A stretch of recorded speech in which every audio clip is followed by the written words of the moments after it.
स्थान बिस्टोल में छी, कते विहंगम दृश्य छै, देख लियो।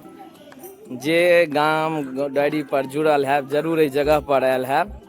जे तक एखन तक नहीं एलो हैं वो जरूर आओ। बहुत प्रसिद्ध जगह छै। ई नवानी से बगले बिस्टोल गांव में स्थित छै। बहुत जागृत विषहारा माई छथिन और जिनकर किनको मनोकामना होइ छै पूर्ण होइ छनि। अहूँ सब वीडियो के माध्यम से कोनो मनोकामना हुए तो मांग ली, विषहारा मैया सबके पूर्ण करतैथ, ये हमरा विश्वास अछि। और अहिना गाँव डायरी पर बनल रहू। और केहन ई स्थल छै से जरूर बतायब। बहुत नज़दीक में, बहुत ई समय में बहुत डेवलप भेलैया।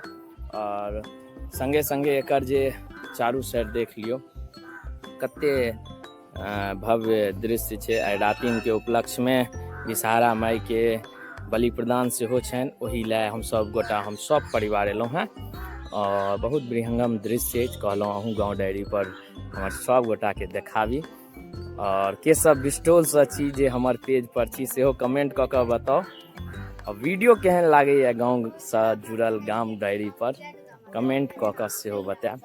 बाबा विशंभरनाथ महादेव मंदिर के प्रांगण सेहो छै। बाबा विशंभरनाथ महादेव मंदिर जे बिस्टोल में अछि। बहुत प्रसिद्ध ई जगह छै। और एतऽ अहाँके शिवराति बहुत धूमधाम से होइया।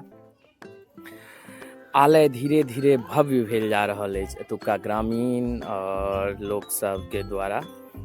धीरे धीरे दिन प्रतिदिन जे आलय अछि ओ भव्य भऽ गेल। उनके सबके प्रयास से ई आलय बहुत भव्य लागि रहल अछि। आधुनिक जे व्यवस्था होइ छै ओहिमे सब चीज धीरे धीरे अहाँके ई आलय में उपस्थित छै। सब चीज आब धीरे धीरे बहुत व्यवस्थित ढंग से कयल गेल छै। पंडाजी परमानेंट एतऽ रहै छथि, हुनका एकटा घर देल गेल छनि। और ओही में संगे संगे हमर सबके जे विषहारा छथि से बिस्टोले गाँव में छै। और हमर नवानी बिस्टोल एक दोसर मतलब बहुत नज़दीक छै। हमरा सबके कहियो अंतर नहीं बुझायल, एके गामे जकाँ। और बनल रहू गाँव डायरी पर।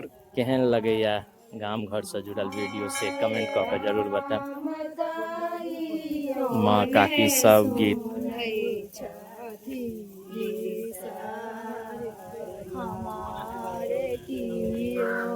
हमहूँ छी तऽ देख लियौ।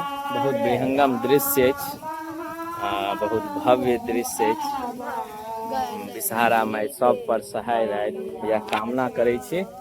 और गाँव डायरी पर बनल रहू। गाँव डायरी पर गाँव घर से जुड़ल वीडियो अहाँ सब गोटा के भेटैत रहत अहिना सदिखन।